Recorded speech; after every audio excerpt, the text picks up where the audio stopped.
Hello students, welcome to the new video on Analog Electronics 1.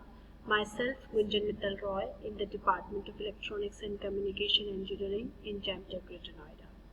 So in the previous videos we have talked about class A and B power amplifiers in detail, and in this video we will be talking about further classification of power amplifiers. So as I told you that class A and class B amplifiers have been discussed so far, where we came to know that in class A power amplifiers the efficiency, maximum power conversion efficiency is only 50%, but in class B power amplifier it is obtained up to 78.5%. But along with that there is a problem in class B power amplifier, which is crossover distortion, because class B power amplifier ideally offers only half of the conduction cycle, and to get the full cycle we have to make a class B push-pull power amplifier or complementary symmetry push-pull power amplifier. So in both the cases we are combining two transistors, and since there is a conduction slight difference in their continuity in the conduction cycles, and therefore at the crossing edge we get a particular kind of distortion which is called as the crossover distortion. So this is the major drawback of class B power amplifier, but the advantage is that it offers a very high, very good power conversion efficiency, which is equal to 78.5%. Now as I told you that there are push-pull configuration and the complementary symmetry push-pull configurations that we have already discussed in detail in a separate video.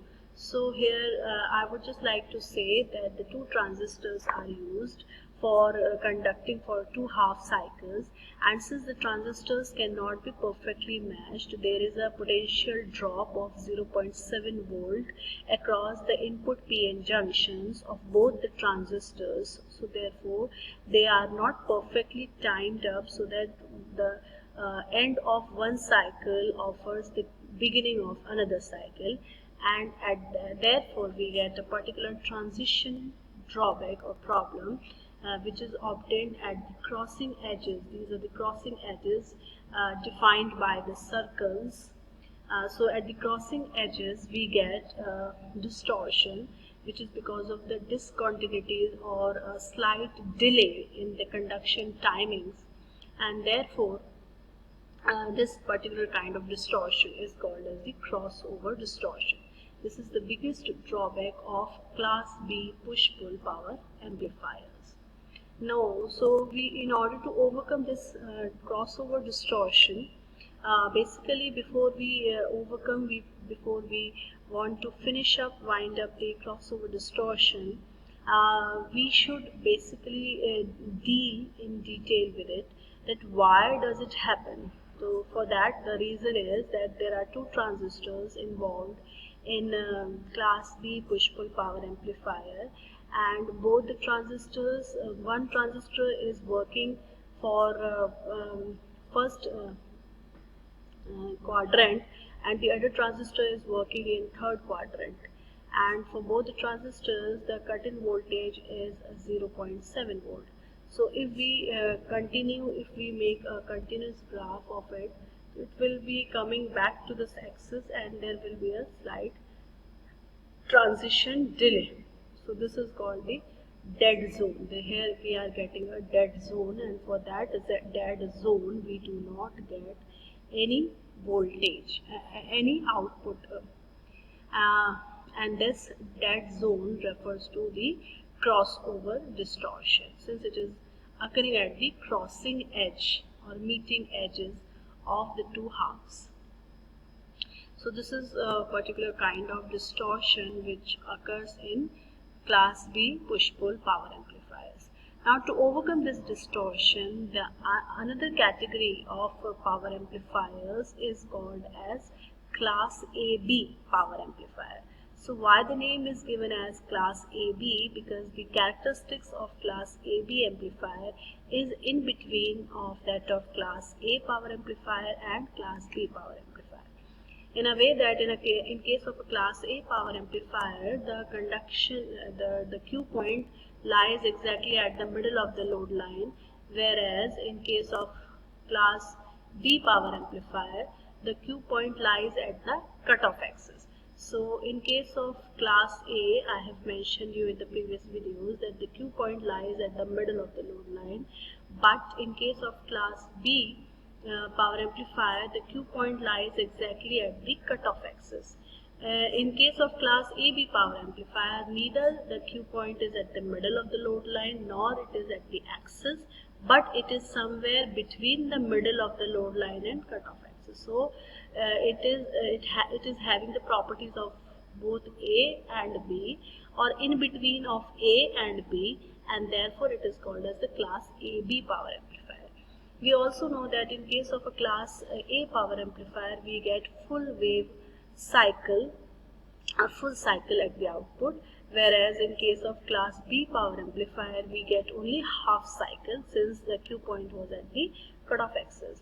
And now in case of class AB power amplifier, since the Q point is above the cutoff axis, so we get more than half cycle and less than full cycle.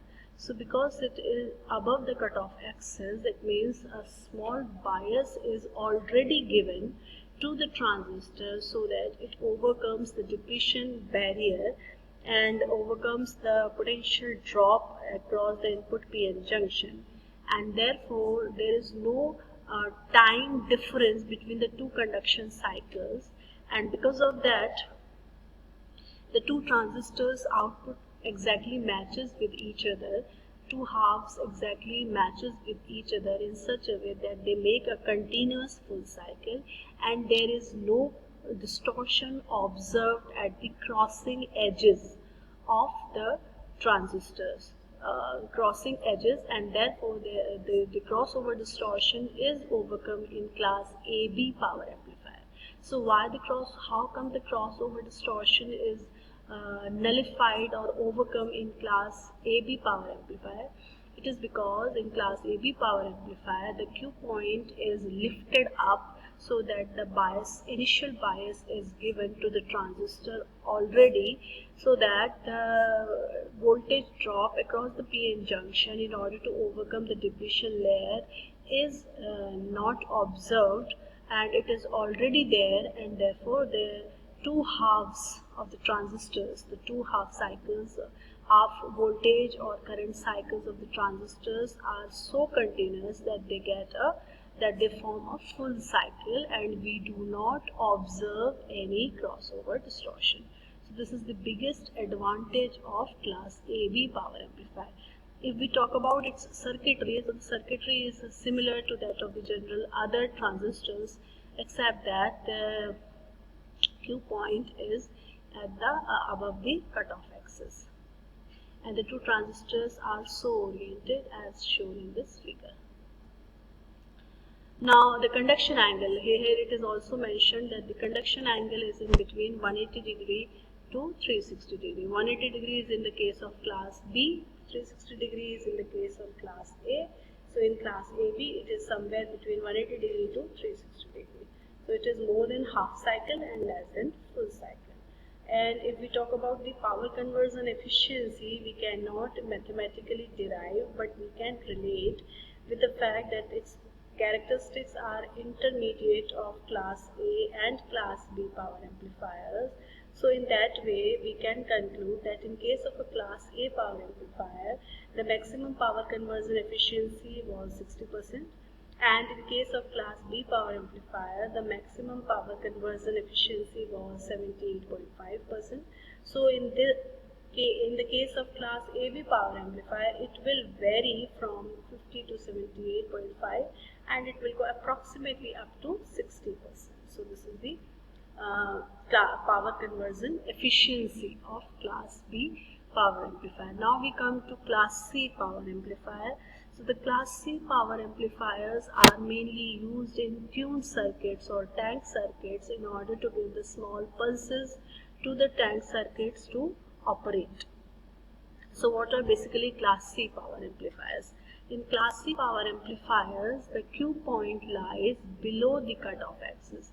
You can see here this is dotted line and here is the Q point. So the Q point lies below the cutoff axis, or we can call it deep into cutoff region, and because of that the output cycle is obtained for even less than half cycle. The output signal is obtained for less than half cycle. So if it is for less than half cycle, then the conduction angle is less than 180 degree, and the power conversion efficiency is even much higher than that of class B power amplifier, which is approximately nearly 80 to 90%, which is very high power conversion efficiency. But we cannot use them as an amplifier in public address system because the output signal is quite distorted. It has full linear or amplitude distortion, and because of that it is not used in power amplification, whereas they are used in LC circuits for oscillation. They are used in LC circuit for oscillation because this small pulses behaves as a spikes which is applied to the LC circuits for their resonance, for their working, and therefore they are widely used in tuned amplifiers and LC circuits. Thank you so much.